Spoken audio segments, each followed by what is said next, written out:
personales o historietas que los entretengan, ¿verdad? Lo importante es la palabra, porque solo la palabra es la que puede santificarnos y es la palabra la que nos va transformando. Dice, y esta es la vida eterna. Solo miren pues, porque nosotros hablamos de vida eterna, ¿verdad? As Christians we speak about eternal life, but sometimes we don't pay attention what the Bible teaches about eternal. Pero dice, y esta es la vida eterna. O sea que es un aspecto de la vida eterna que te conozcan a ti. O sea que parte de nuestra vida eterna o un aspecto de nuestra vida eterna es conocer a Dios, que es el único y verdadero, y a Jesucristo a quien has enviado. Ustedes saben que muchos tienen problemas de entender eso, de entender por qué el Padre envía al Hijo, ¿verdad? Muchos cristianos tienen problemas y ellos creen que son dos. Creen que el Padre es por un lado y que el Hijo es por otro lado. Pero la verdad es que, gracias a Dios que hemos entendido que el Dios absoluto es Padre, Hijo y Espíritu, ¿verdad? Y eso no nos deja perdernos en conceptos humanos, porque al no entender que Dios es triuno, al no entender eso, entonces nosotros bregamos con enseñanzas mezcladas, por eso hay tantos grupos con enseñanzas mezcladas, porque no entienden que el Padre vino en el Hijo, ¿verdad? Y no entienden que el Hijo es Dios encarnado. Mucho menos van a entender que Cristo en resurrección es el Espíritu Santo, porque la teología los ha confundido, pues, los ha llevado a muchas opiniones, y entonces cuando tienen que conocer a Dios, lo conocen por pedazos, en vez de conocerlo como Él realmente se revela en la Biblia. Entonces, como estamos estudiando que Dios usó 42 generaciones para venir a esta tierra, nosotros queremos entender qué clase de Dios fue el que nos vino en la persona de Jesucristo. Y eso es muy importante. It is important for a Christian to know what kind of God came through Jesus. Porque muchos dicen, sí, el Padre Celestial, y sí, el Hijo, sí, el Espíritu Santo. Pero nosotros tenemos que conocer a Dios y a Jesucristo. Tenemos que conocer a Dios, porque en la persona de Jesucristo, y por eso estamos ocupados en estas generaciones, porque llegamos a Mateo 1:16. Vamos a Mateo 1:16. Cuando llegamos a Mateo 1:16 se nos despertó el Espíritu. Bueno, a mí se me despertó mucho, estaba medio dormido. Dice, y Jacob engendró a José, marido de María, de la cual nació Jesús. Hasta ahí todo va bien, pero resulta que ese Jesús es llamado el Cristo. Entonces nosotros tenemos que explicar que cómo es que Dios, como hombre, se llama Jesús. Y Dios, resucitado, se llama Cristo. Entonces tenemos que entender ese aspecto porque hay un propósito. Del 1:1 al 1:16 se nos habla de 42 generaciones. 42 generations that God used to incarnate himself, para encarnarse. Porque claramente Pablo dice así, Pablo dice que Jesucristo, es Dios hecho hombre, Dios encarnado. Entonces, cuando nosotros estudiamos esas 42 generaciones, tenemos que poner a trabajar nuestro entendimiento.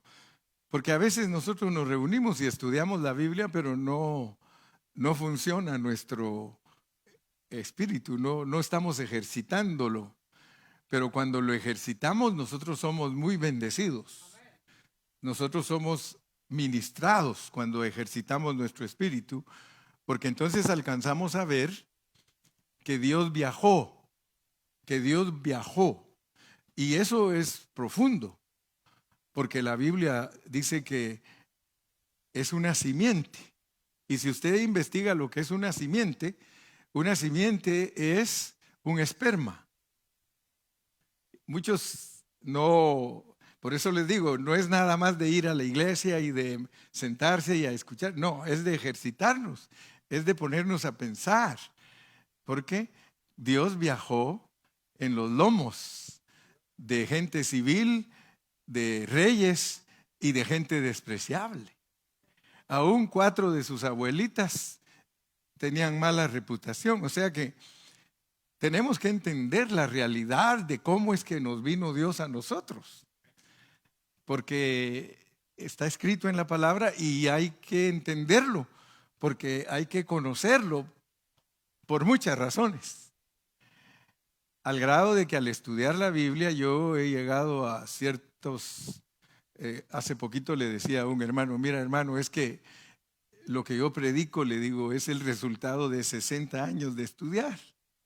Yo le entregué mi corazón a Cristo cuando tenía 5 años. Y ahora tengo 72, ya la otra semana cumplo 72. Quiere decir que 67 los he pasado estudiando la Biblia, porque desde niño me pusieron a estudiar la Biblia.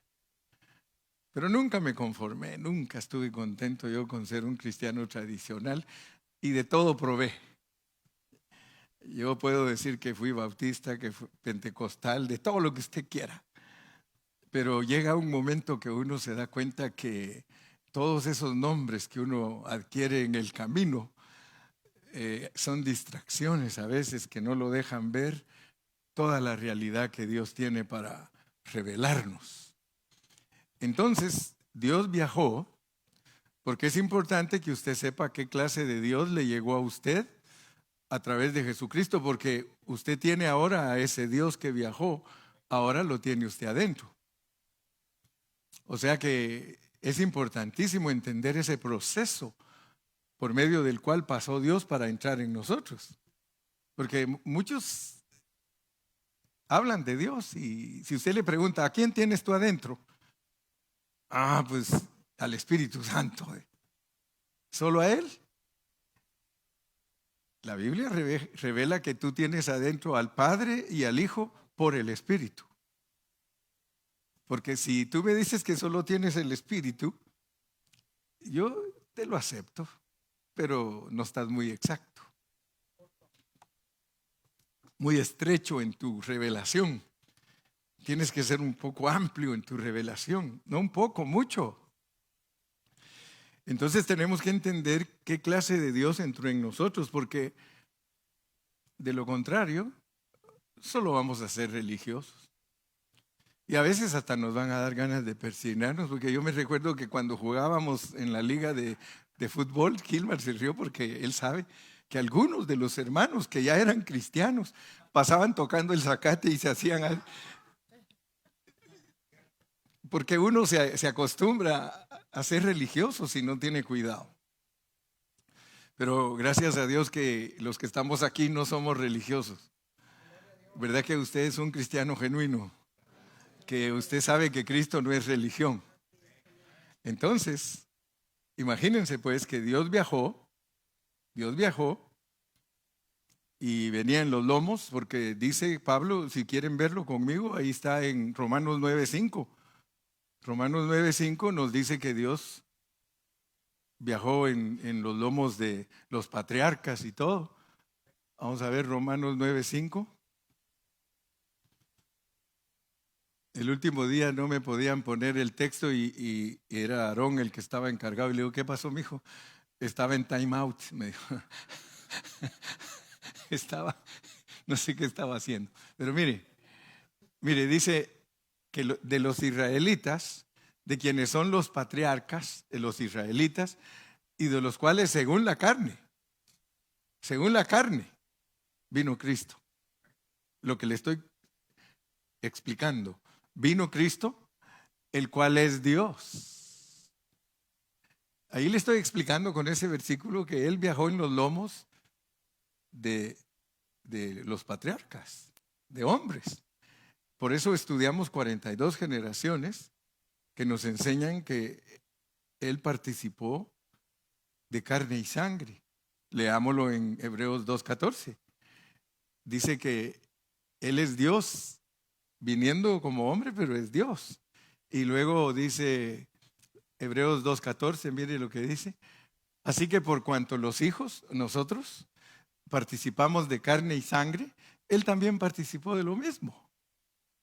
Y gracias a Dios que los versículos nos revelan lo que Dios quiere que nosotros sepamos, porque ahí nos dice cuál es el objetivo de participar de carne y sangre. Eso es estudiar la Biblia bajo contexto, que los mismos versículos le dicen a usted lo que significan las cosas.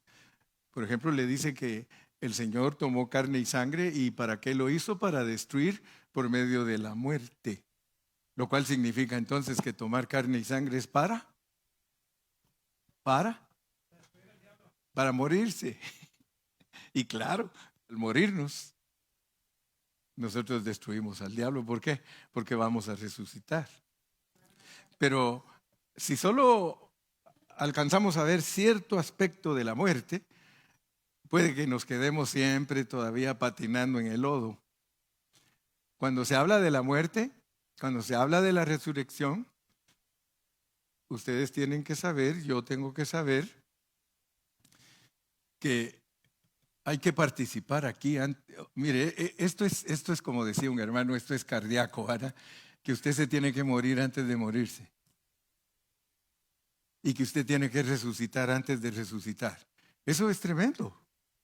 Y eso solo lo logra ver usted cuando esté estudiando la palabra. Porque Pablo le dice a usted que si no se muere, dice Pablo enseña que hay que morirse aquí antes de morirse físicamente. Dice que con Cristo estaba crucificado y que ya no vivía Él. Él se murió. ¿Cuántos dicen amén? Como dijo aquel, los miro algo raros y sospechosos. Pero la realidad es esa, que si uno solo toma la palabra de Dios livianamente, superficialmente, uno puede ser bendecido, claro que sí, pero está corto en su revelación, está corto en muchas cosas. Por eso aquí estudiamos la Biblia para conocer a Dios y a Jesucristo. Y no nos importa si a veces nos dicen, ¿y ustedes qué clase de iglesia son? Porque a mí me han preguntado, ¿verdad? Lo primero, ¿y qué clase de iglesia vas tú, Lupita? Especialmente si les enseñas y les abres sus ojos, porque a mí me usa Dios abriendo los ojos de muchas personas. Yo tengo testimonios lindos y no lo digo por vanagloria, porque Dios sabe mi corazón y se los digo con humildad. Yo he conocido pastores de 40 años de dar clases y cuando les he participado lo que Dios me ha dado, dice, hermano, yo creí que yo conocía la Biblia, pero realmente se me abrieron mis ojos hasta que empecé a estudiar contigo. Le digo, es que sabes una cosa, le digo, que Dios no a todos les revela. Y no estoy hablando de interpretación privada, porque algunos dicen, es que el hermano Carrillo como que tiene su interpretación privada. Y a veces pues hasta me han inventado cosas, porque dice el pastor Carrillo todas se las sabe y las que no se sabe se las inventa. Así me han dicho. Pero gracias al Señor que todos aquellos que tienen hambre y sed de justicia, Dios a través de este ministerio los ha saciado. Porque hemos pedido a Dios que nos revele su palabra en una forma pura, no con leudo. Ahora, quiero que ustedes se den cuenta, porque cuando estudiamos las 42 jornadas, no las 42 generaciones, las 42 jornadas, cuando estudiamos esas 42 jornadas, muchos hermanos descubrieron que esas jornadas son una sombra, son una alegoría, una metáfora de lo que es nuestra caminata cristiana. Y a través de esas jornadas Dios nos muestra en qué nivel estamos todos como cristianos. Se parece, y yo estoy seguro que de Juan Bunyan de ahí lo sacó El Peregrino. Él sacó de ese viaje del pueblo de Israel desde salir de Egipto hasta entrar a la tierra prometida. De ahí él se basó para hacer la historia del peregrino. Pero él tuvo su revelación en su tiempo, como cada uno en su tiempo tiene su revelación. Pero nosotros ahora somos distintos, porque nosotros no estamos en la época de la Reforma, ni siquiera estamos en el Pentecostés, porque algunos quieren copiar la iglesia del Pentecostés. Usted ha oído ministros que dicen, es que la verdadera iglesia es la que se apega al libro de los Hechos. Hermano, ese fue el inicio de la iglesia. Y ahorita nosotros no estamos en el inicio de la iglesia. Nosotros estamos en el final de la iglesia. Está así por aparecer Cristo. Está así por regresar. Y todos, ¿qué están haciendo, hermano? Copiando hechos. No han arrancado. Si usted analiza lo que estoy hablando, ni siquiera han salido de la meta. Están allá a 2000 años. Y hermano, ¿y quién va a predicar? Usted sabe que el apóstol Pablo era un abortivo. Él mismo lo dijo. Yo soy un abortivo. Y nosotros tenemos que ser abortivos en este tiempo. ¿Por qué? Porque nosotros tenemos que hablar del milenio, del reino milenial, de lo que está por establecer Cristo en la tierra. Tenemos que ser expertos en eso. Y por eso es de que muchos hermanos, cuando me ha tocado a mí dar el estudio a los pastores, pues se asustan. Y muchos hasta dicen, ¿y qué evangelio es este vos? Pero el asunto es de que así le decían a Pablo. Pablo, al decir que él es un abortivo, por favor pongan atención. De acuerdo a la soberanía de Dios, los judíos ahorita no están para convertirse. Mucha gente, como no entiende la Biblia, se van de misioneros a Israel a predicarle a los judíos. Vaya a ver qué les pasa. Los odian los judíos. Si los judíos, dice la Biblia, que están cegados en parte, ¿por quién? Por Dios, por Dios.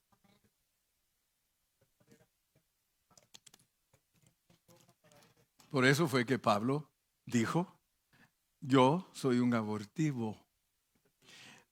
Dios se me reveló antes del tiempo. Él era un judío y Dios lo sacó del judaísmo. Y por eso él podía decirles a todos, soy un abortivo, porque esto que yo estoy viviendo es para el año 2000. Y por eso es que en toda la historia los cristianos han tenido problemas serios de entender la palabra. Mire, yo le doy gracias a Dios por todos los cristianos antiguos, pero cada uno en su tiempo alcanzó a ver hasta donde Dios le permitió ver. Dios a cada generación le ha permitido ver, pero muchos de ellos, y es más, si usted examina la Biblia con responsabilidad, usted se da cuenta que la Biblia fue escrita, Apocalipsis fue puesto en la Biblia de nosotros hasta el año 325 después de Cristo, pero estaba escrito desde el año 100, Apocalipsis. Y allí en Apocalipsis están las 7 iglesias. Capítulo 2 y 3 de Apocalipsis, ahí está desde Éfeso hasta la Odisea. Son 7 iglesias. Pero si usted las lee cuidadosamente, cada una de ellas representa un periodo de tiempo de la historia. Desde Éfeso, el primer siglo, hasta llegar a la Odisea, que es el tiempo de nosotros. ¿Cómo la ve usted esa iglesia? ¿Cómo la ve? usted la ve que se va degradando y degradando y degradando y degradando y degradando. ¿Sí o no? Los hermanos que existieron allá en el siglo I, allá en el siglo II, siglo III, ellos estaban contentos sirviendo a Cristo. Ellos estaban, es más, muchos de ellos creían que ya Cristo estaba a la esquina. Pero la realidad es que Pablo les escribe las epístolas y les va diciendo, esto no es para nosotros, esto es para unas personas que están allá en el horizonte. Pero si ellos se confundían era porque querían, y por eso el pobre Pablo siempre tenía que estar corrigiéndolos. Ya ven que epístola que escribía era porque todos se iban en otro rumbo. Los judaizantes, los griegos ahí, los herodianos, todos tenían partidos y los confundían a los hermanos. Y como todos llegaban a la iglesia y en la iglesia era libre, se podía parar a hablar el que quisiera. Cualquiera que llegaba a la iglesia y era genuino, lo dejaban hablar. Y tenían todos que examinar lo que decía para ver si era cierto, ¿verdad? Igual hoy usted tiene que averiguar si lo que yo estoy diciendo es cierto. ¿Usted a dónde lo va a averiguar? En su Biblia, pero si se mete a estudiar, comenzando que hay palabras de la Biblia que ni siquiera sabe uno qué significan, si no va al diccionario, no entiende qué es que nos están diciendo. Y por eso es que hubo un día que Dios me dijo a mí, estudia la Biblia, estudia la Biblia. Y por eso nosotros renunciamos a hacer congregaciones de emoción y de distracción y de entretenimiento. Pero yo participé 25 y 30 años haciéndolo. Yo traía conjuntos para alegrarlo a los hermanos, buenos músicos, todo para que los cantantes de moda. ¿Por qué? Porque eso le gusta a los hermanos. Pero el Señor me dijo, tú los estás distrayendo nada más y no los estás instruyendo. Entonces fue cuando Dios me habló de que cada iglesia de Pan de Vida es un instituto bíblico. Usted viene aquí a un instituto bíblico cada vez que viene, solamente que alabamos y glorificamos a Dios antes de dar las clases. Pero nuestras iglesias en todo donde Dios nos ha permitido abrir, en México, en Guatemala, El Salvador, Sudamérica, el hermano Luchito lo dijo, hermanos, las iglesias Pan de Vida son institutos bíblicos, porque antes para aprender lo que ustedes aprenden aquí, había que ir a un instituto bíblico o a un seminario. Ahora nosotros les trajimos a ustedes los seminarios y los institutos para que ustedes se gradúen aquí, se gradúen como cristianos. Amén. ¿Usted le da palmas al Señor?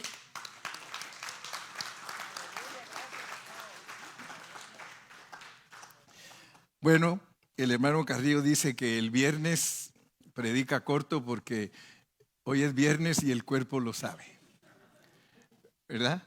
Entonces, quiero por favor que se den cuenta de que al estudiar la palabra, no es por casualidad que Dios nos haya introducido en 42 generaciones para que entendamos por qué Jesús es llamado el Cristo.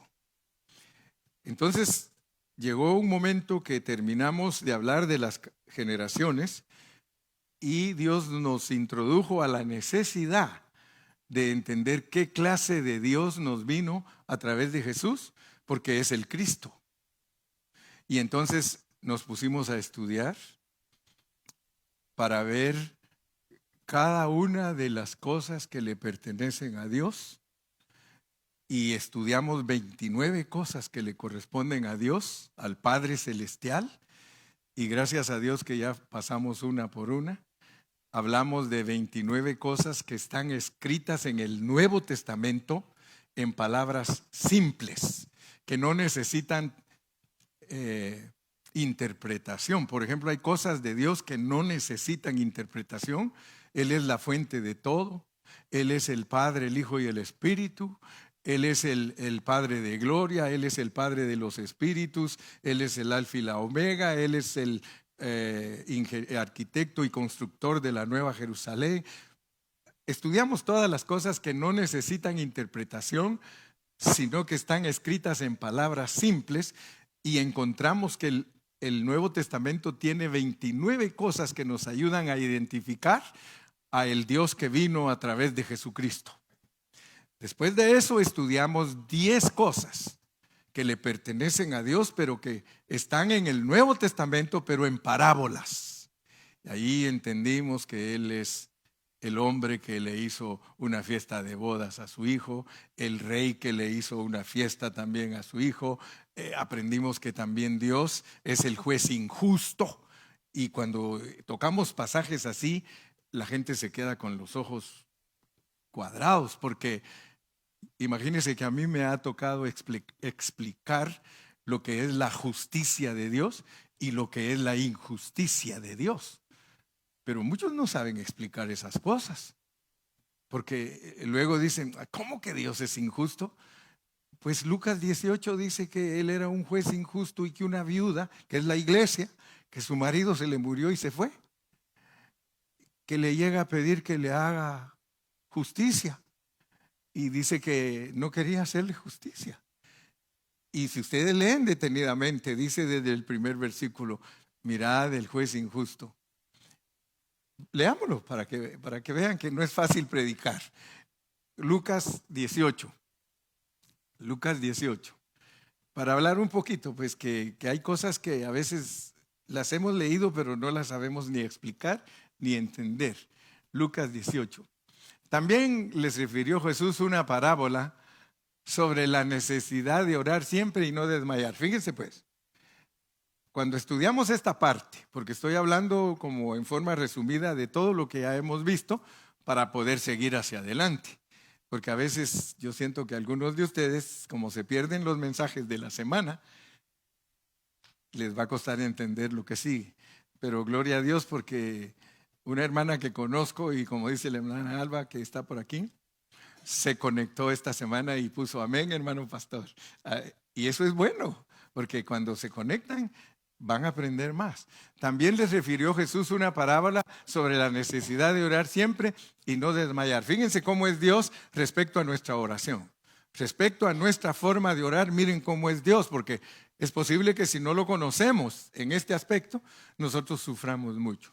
Dice, verso 2, diciendo, había en una ciudad un juez que ni temía a Dios ni respetaba a hombre. Fíjese, pues, está hablando de él. Está hablando de lo que es Dios. Y usted tiene que aprender a explicar a Dios cuando Él aparece como injusto. Si no lo puede explicar cómo es Dios como injusto, entonces usted solo va a conocer cierta parte del Evangelio. Porque hay muchos que solo conocen un lado de Dios, pero no conocen el otro. A Dios hay que conocerlo en los dos lados. Dios tiene dos lados, como la moneda, como la hoja. Tiene dos lados. Nunca aprendas a predicar solo un lado, porque de seguro que estarás bien corto. No vas a tener una revelación completa. Diciendo, había en una ciudad un juez que ni temía a Dios ni respetaba a hombre. Había también en aquella ciudad una viuda. Qué casualidad, ¿verdad? Que un juez que no respetaba y una viuda, la cual venía a él diciéndole, hazme justicia del diablo. Mire, del adversario. ¿No dice la Biblia que vuestro adversario es el diablo? Entonces mira lo que ella viene a pedir. Es la iglesia. La iglesia está viuda ahorita, entre comillas, porque su esposo se murió y se fue. Pero él va a regresar.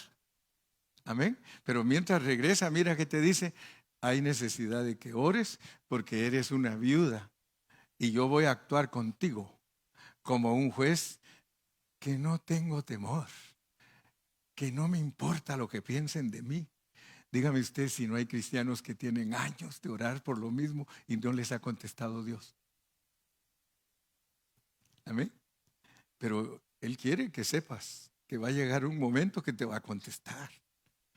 Así funciona, pues. Ve a Dios cómo funciona como injusto. ¿Por qué?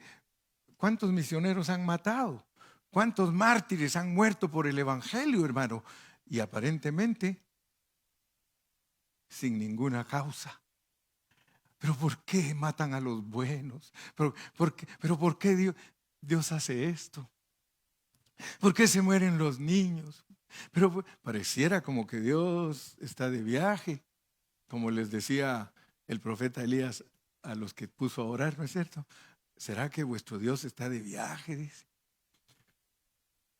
Dios va a hacer justicia. Nuestro adversario, Él lo ha puesto. Es una herramienta que Él usa para ejecutar su soberanía divina. ¿Cuántos dicen amén? Sigamos leyendo. Y Él no quiso por algún tiempo, pero después dijo dentro de sí, aunque ni temo a Dios ni tengo respeto a hombre. Sin embargo, ¿por qué esta viuda me es molesta? Yo conocí a un hermano en Guatemala que primero él no creía que Dios estaba dentro de nosotros. Y él se jactaba enseñando a todos los hermanos diciéndole, ese es un invento de los hermanos de que Dios estaba dentro de uno. Otra cosa dice, no hay que orar. Fíjese lo que enseñaba ese hermano. Y tenía mucha influencia en todos y los respetaban mucho. Pero ese era su mensaje entre todos los hermanos, que Dios no está dentro del espíritu de nosotros y que no hay que orar, porque ¿para qué orar si otro versículo dice que Dios ya sabe lo que vamos a decir? Así enseñaba. Agarraba la Biblia fuera de contexto. Sin embargo, porque esta viuda me es molesta, le haré justicia, no sea que viniendo de continuo me agote la paciencia. Versículo 6. Y dijo el Señor, oíd lo que dijo el juez injusto. Y si usted regresa al versículo 1 es para que usted aprenda a orar y que no se dé por vencido en sus oraciones. ¿Verdad que no? Tenemos que ser perseverantes. Gracias a Dios por aquellas, yo he oído hermanas que dicen, hermano Carrillo, yo tenía 30 años de orar para que mi esposo se convirtiera y al fin se convirtió. He oído de otras que dicen, hermano, después de 30 años convencí a mi esposo que me acompañara a la iglesia y resulta que el diácono no lo dejó sentarse donde él quería y se salió bien bravo y se fue. Ay, Señor Jesús.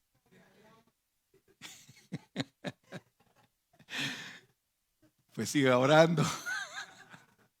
Siga orando, porque a lo mejor faltan otros 5 años. Bueno, solo les estoy poniendo estos ejemplos que son parábolas. O sea, ¿qué clase de Dios tenemos? Es muy importante saber, hermano. Usted debe de conocer, por eso me inicié con el versículo, y esta es la vida eterna, que te conozcan a ti, el único Dios verdadero, y a Jesucristo, a quien has enviado. Entonces, si nosotros estamos creciendo en la vida de la iglesia, estamos conociendo a Dios, cuando nos desafíen con palabra profunda, nosotros no nos vamos a asustar. Les voy a dar una palabra profunda en este momento para que se asusten los niños, pues. Si usted es niño en Cristo, usted se asusta. Pero si usted es una persona que está tratando de crecer y dejando que Cristo crezca en usted para que se forme Cristo en usted y que usted llegue a ser semejante a Él, entonces usted va a entender. Yo les he dicho, escuchen bien pues, a Dios no le interesa que usted lo conozca. Dios no está interesado. No es la meta de Él que usted lo conozca. ¿Sabe cuál es la meta de Dios? Que Él lo conozca a usted. Eso es lo que Él quiere. Él quiere conocerlo a usted. No es lo mismo conocer a Dios, hermano, porque usted le pregunta a todos los cristianos, yo conozco a Dios. Yo conozco a Jesús, mi Salvador y todo. Sí, pero el Señor no lo conoce a Él.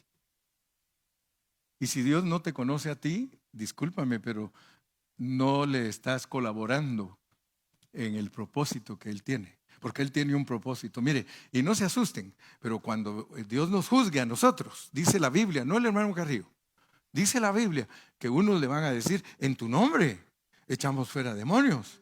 En tu nombre sanamos a los enfermos. En tu nombre hicimos. No los conozco. No los conozco. Apartados de mí, yo no sé ni quiénes son ustedes.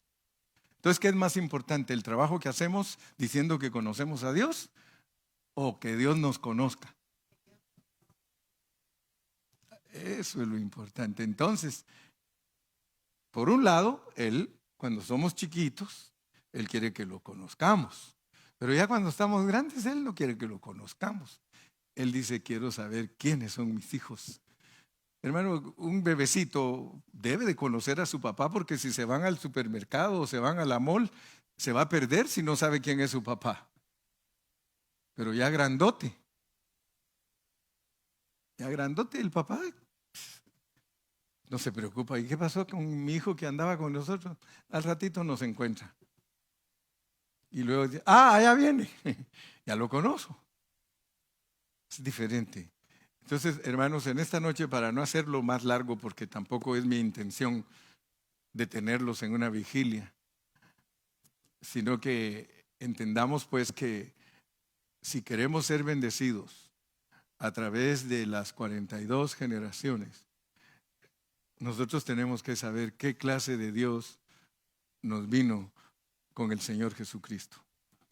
Después de haber entendido las 29 cosas y las 10 cosas, nos tocó hablar de la naturaleza de Dios. Porque Dios tiene una naturaleza. El Señor tiene una naturaleza y los atributos divinos de Él son su naturaleza. Por eso tocamos ya tres atributos. Hablamos de que Él es vida, hablamos de que Él es amor y hablamos también de que Él es luz. Entonces, con esos últimos 3 asuntos, cerramos nosotros el último mensaje. Solo les hice hoy un resumen de todo lo que hemos estudiado para llegar hasta los 3 atributos que ya estudiamos. Pero recuérdense siempre que atributos son cualidades que le pertenecen a Dios. Atributos son cualidades que le pertenecen a Dios. Por ejemplo, usted no puede decir que usted es vida. Usted no puede decir que usted es luz. Usted no puede decir que usted es amor. Momento, hermano Carrillo, momento. Sí podemos decir que somos luz, porque Él lo dijo.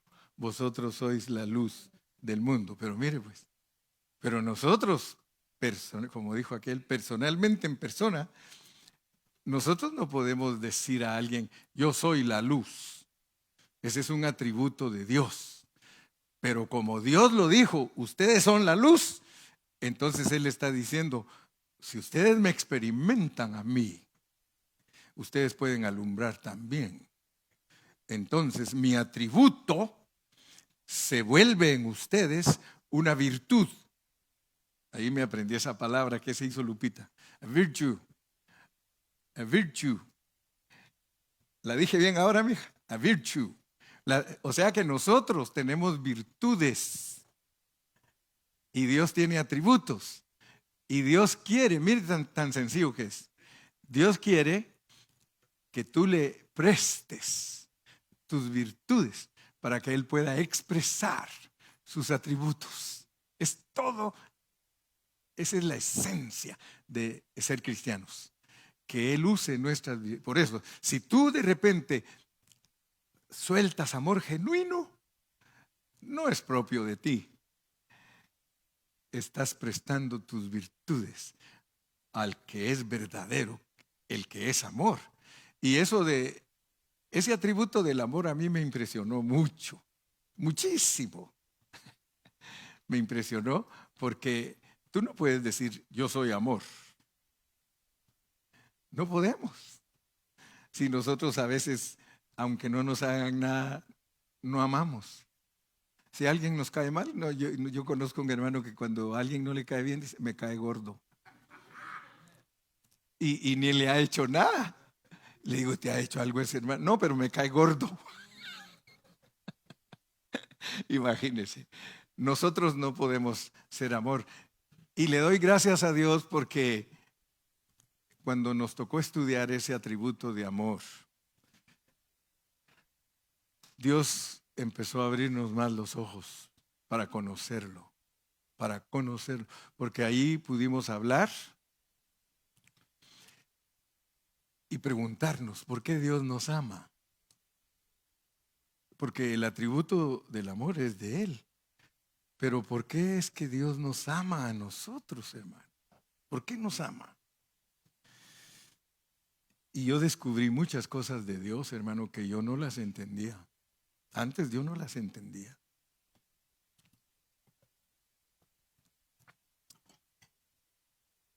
Y aprendí por qué Dios me ama. Porque yo soy muy atrevido para predicar la palabra, hermano. Y cuando yo leí una vez orando y le dije, Señor, por favor, si tú no me explicas a mí qué significan estos pasajes, yo sigo en las tinieblas. Y leí Génesis.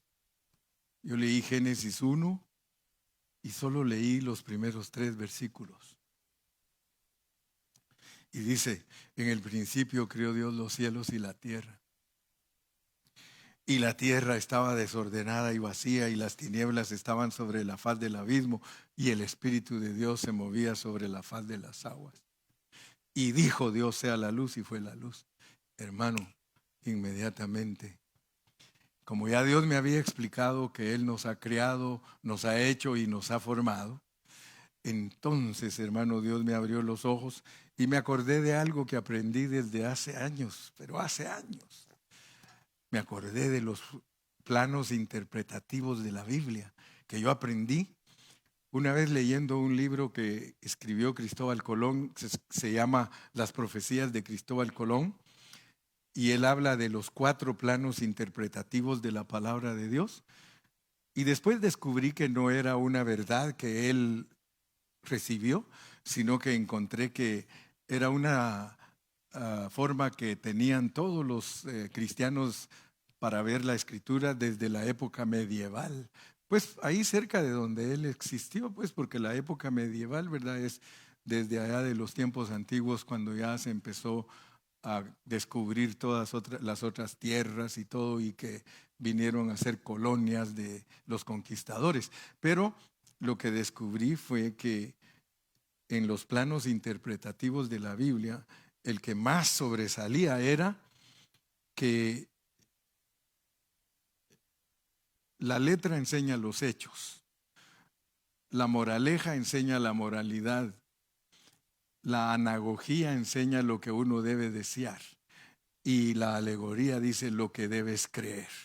Y cuando yo puse atención, hermano, a que la alegoría es lo que debo de creer, descubrí, por supuesto que por medio de otros hermanos que fueron antes que yo, descubrí que la alegoría es la mejor manera de predicar la palabra, porque ahí están escondidos los secretos de Dios.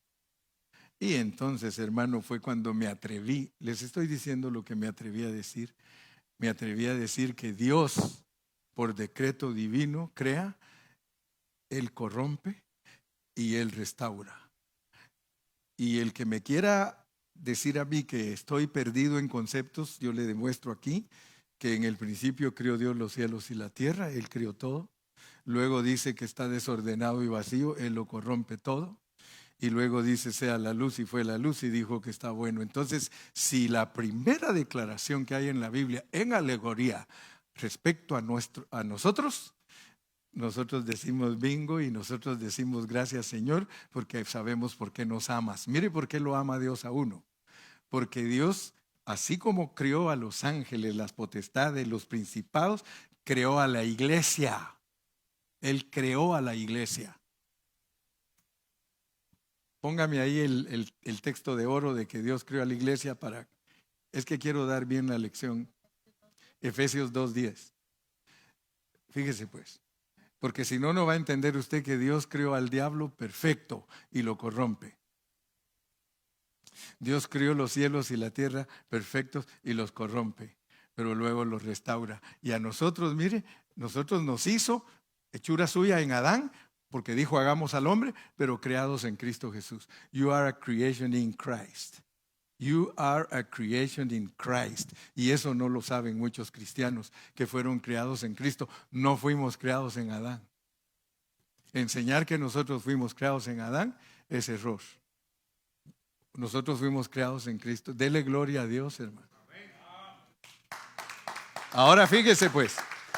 Ahora, si usted y yo fuimos creados en Cristo Jesús y entendemos que Dios crea, corrompe y restaura, ahora va a saber usted por qué lo ama a Dios a usted. Dios no tuviera la forma de mostrarnos su amor a nosotros si Él no nos hubiera hecho de esa manera. Por eso aquí no hay nada perdido. Mire, cuando usted estudia la Biblia profundamente, usted entiende a Dios.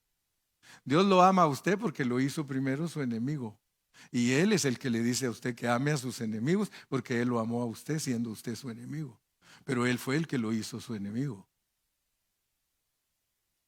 Si no me entiende, no se preocupe, hay 500 mensajes antes que este para poder entender. Pero yo le predico la palabra de Dios en su pureza. Y entonces, cuando usted entiende lo que es el amor, entonces usted entiende por qué Dios quiere que usted sea igual que Él y que usted ame a sus enemigos. ¿Por qué? Porque Él así nos creó a nosotros. Luego nos corrompió para mostrarnos su amor. Entonces, todos los enemigos que le aparezcan a usted en su vida es para que los ame, porque a usted lo amaron por siendo enemigo, porque así lo crearon. Así nos creó Dios. A mí me creó Dios perfecto en Cristo. Perfecto en Cristo. Pero hubo algo que pasó en los cielos.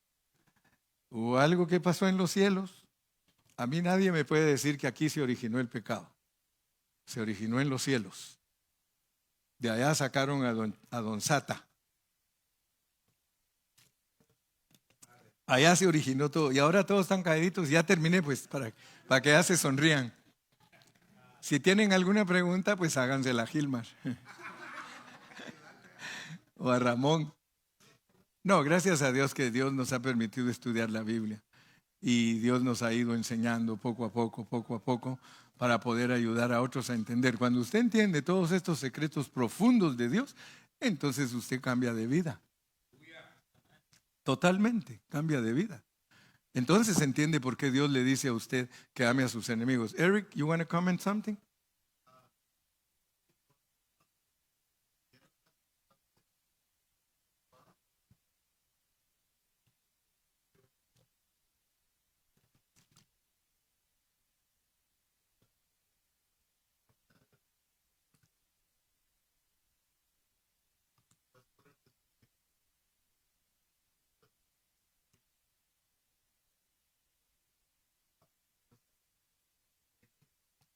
Say it in English.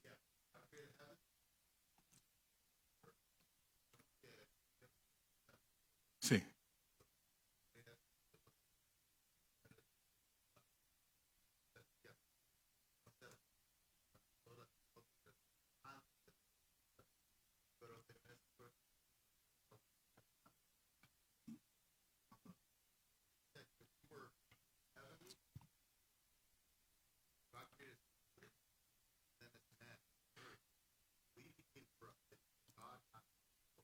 Yes.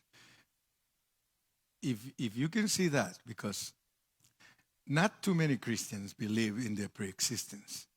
Not because they don't understand it. Because the teachings. And they're afraid to believe because the people that teaches the pre-existence are the Mormons. But they don't know how to explain it. But if you learn how to explain it, you're going to bless the people. Especially you're going to bless the church because we are eternal. For example, we are people from the new covenant where Christ did a covenant with the church. You cannot find it. It was in heaven. You know, the covenant that God, yeah, that's why we are heavenly citizens. That's why we are heavenly people. That's why Hebrews says that we are not coming to a mountain that you can touch, because you come to the congregation of the spirits made perfect. Make it perfect. If we understand our pre-existence, we are going to understand the Bible very easy, because Genesis is the book that teaches what happened in the spiritual realm. It's a metaphor of the spiritual realm. When you see Adam and Eve, God used that metaphor. That's why if we don't study the Bible in the way that God reveals, you're going to be always a child in Christ. You know that I suffer because not many Christians love me because of the teaching that I have. But I can show through the Bible that Genesis is only to explain what happened to Christ and the church. Because Adam is a picture, is a shadow, is a type of Christ, and Eve is the church. The church fell to Christ in heaven. That's why we come here with problems. You know? ¿Están entendiéndome? ¿Verdad? Entonces, es muy importante entender cosas que como cristianos nunca las hemos oído. Nunca las hemos oído. Pero gracias a Dios que la Biblia nos respalda, porque la Biblia dice cosas que nunca ha oído de hombre, ni han subido a su cabeza, dice, ¿verdad, Luis? En 1 Corintios, las tiene reservadas Dios para los que le aman. Si tiene alguien alguna pregunta, este es el momento. ¿Alguna pregunta o caen para siempre? Do you have any questions? This is the time for questions. Haga su pregunta. ¿Sí tienes una?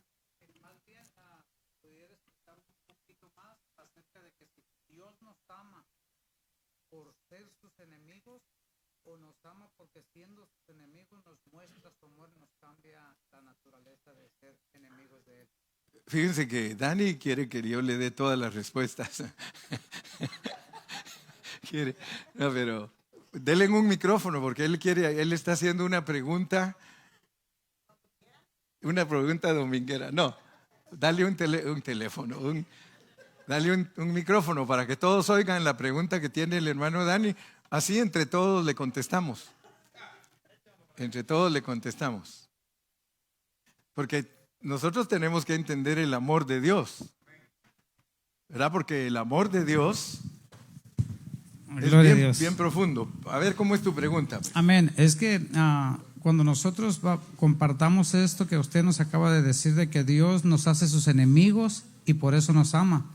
Entonces, yo me gustaría que explicara un poquito más, si se puede, si Dios nos ama por ser sus enemigos o el propósito de hacernos sus enemigos es mostrarnos su amor y cambiarnos nuestra naturaleza de enemigos de Él. Sí. Por eso es bueno que nosotros ejercitemos, y por eso siempre les digo yo, hermanos, lean su Biblia, lean su Biblia, lean su Biblia, read your Bible. Read your Bible, pray every day. Read your Bible. Lean su Biblia para que cuando ustedes vengan aquí, ustedes saben de qué estoy hablando. Primero, tenemos que entender que divinamente, Dios es Dios. God is God. Ninguno lo puede aconsejar. Ninguno le puede decir qué quiere hacer, qué debe hacer. Dios es Dios. Y Él hizo un plan. He made it. Él hizo un plan. El plan es, voy a crear toda su creación, todo. Ángeles, arcángeles, querubines, serafines, la iglesia, a todos los voy a hacer, pero todos van a caer. Todos van a caer. Because that's my plan. Si alguien me dice a mi hermano Carrillo, usted está disvariando, tú estarás disvariando. Tú no sabes lo que estoy hablando. Mira, un plan. Todos van a caer. No hay forma en mi plan que yo les pueda mostrar cuánto los amo si no caen. There is no way. If you never fall, you don't need God. ¿Para qué? Los ángeles que no han caído, a ellos no los socorrió. Dios nos hizo a nosotros en Cristo. Pero si nosotros somos niños y no entendemos la metáfora de Adán y Eva, creemos que Dios lo que quiere es que aprendamos esa historia. Pablo dice allá en Efesios 5, mas yo digo esto de Cristo y la iglesia. Por lo demás, cada uno tenga su vieja y ahí mire cómo sale. Así enseña Pablo. Pero yo esto que estoy diciendo, dice, es de Cristo y la iglesia. Ok, vete a Adán y Eva. Si tienes discernimiento, Dios te está diciendo que Eva tuvo hijos de Dios e hijos del diablo. Ese fue el pecado de Eva. Eva fornicó. ¿No dice la Biblia que Caín era hijo del diablo? Pero lo que pasa es que los cristianos no están instruidos en la Biblia. Ellos están instruidos en todo, menos en la Biblia. Ellos saben cómo hacer actividades, ellos saben cómo sacar adelante a los que no tienen dinero. Es más, ellos predican un evangelio de paz, poder y prosperidad y que uno tiene que ser rico y etcétera, etcétera, pero no predican la Biblia. Dios tiene un plan. A Jacob amo y a Esaú lo aborrezco. ¿Y qué? Pero Señor, ¿será injusto, dice Pablo, por eso Dios? En ninguna manera. Dios hace lo que Él quiere. Dios hace lo que le da la gana. Su plan era hacerlos caer a todos. Y ahí les va pues cosas que no han oído ustedes nunca. ¿En dónde presentó Cristo su sangre? En el cielo. En el cielo. Porque allá es el centro de operaciones. En un santuario celestial, y Pablo lo dice en Colosenses, que Él redime no solo a nosotros, Él redime principados con su sangre. Imagínense, no tiene objetivo de presentar una sangre en el cielo, si no tiene efectos universales. Si el problema fuera Si nada más aquí. espérese que Dios le abra a usted su entendimiento y que le quite la cortina del universo y usted se va a quedar pasmado, dijo aquel. Muchas creaciones cayeron. Entonces, Dios, fíjese lo que yo les estoy enseñando, porque ninguno se atreve, créame, todas mis predicaciones salen a todo el mundo. Ninguno se ha atrevido a contradecirme, ninguno. ¿Por qué? Porque no tienen el conocimiento. Y no es que yo sea presumido. No, la gran, dice el hermano Alma. No. Es porque el tiempo de que suban las cosas que no están reveladas es ahora. No es porque yo sea la gran cosa, hermano.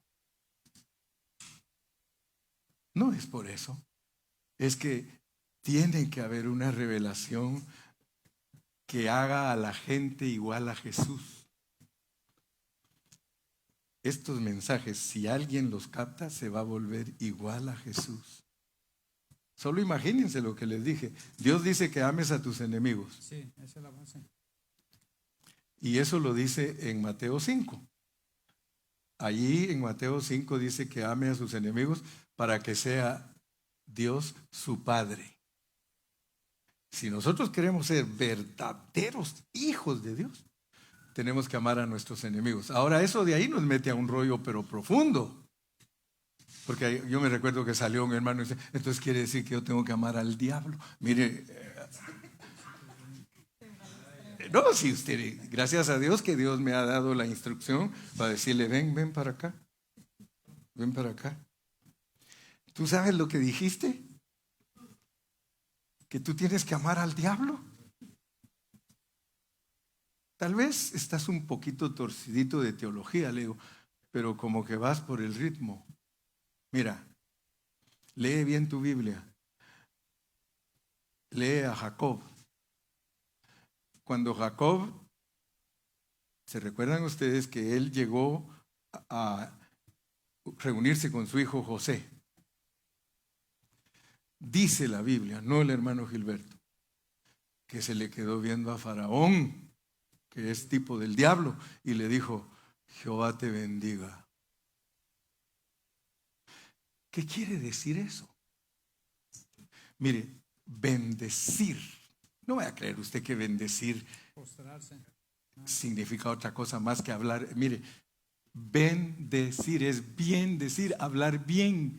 Hablar bien es bendecir, hablar mal es maldecir. Si digo las cosas mal dichas, estoy maldiciendo. Pero si las digo bien, estoy bendiciendo. Él le dijo a Faraón: Jehová te bendiga. Ahora estudiemos cuál es la manera de bendecir al diablo. Si los mismos dice que aún el arcángel no profirió palabra contra él cuando se quería llevar el cuerpo de Moisés, sino que le dijo: el Señor te reprenda. Los cristianos no saben ni quién es el diablo, hermano, para vergüenza de ellos. Si es pentecostal, todo el tiempo está reprendiéndolo. Todo el tiempo. Se le ponchó la llanta, diablo asqueroso, y le pega una patada a la llanta. Y por eso yo, cuando alguien no conoce al diablo, le digo: ¿sabe qué? Le voy a dar una ¿cómo se llama? Una guía, sí. Lea todo el libro de Job. Ahí está cómo se trata con el diablo. En los primeros 2 capítulos aparece el diablo acusando a Job, y en el cielo diciéndole a Dios que Job le sirve porque él le da cosas. ¿Sí o no? Luego 35 capítulos llenos de opiniones de los amigos de Job. Y luego los últimos 7 capítulos le dice Dios a Job: siéntate, Job, quiero hablar contigo. Y le empieza a decir quién es el diablo. Le habla del Behemonte, del Leviatán. ¿Sí o no? Y le dice: ahora ya sabes pues para qué me sirve el diablo a mí. ¿Y qué sale diciendo Job? De oídas te había oído, y hoy mis ojos te ven. Aprendió Job. Por eso, gracias a Dios, que él nunca pecó, porque dice que nunca todo lo que le pasó se refirió a ello como despropósito, sino que siempre dijo: aquí el mero jefe es Jehová. Jehová dio, Jehová quitó. Dejen de estarme diciendo que es el diablo. ¿Qué pasó?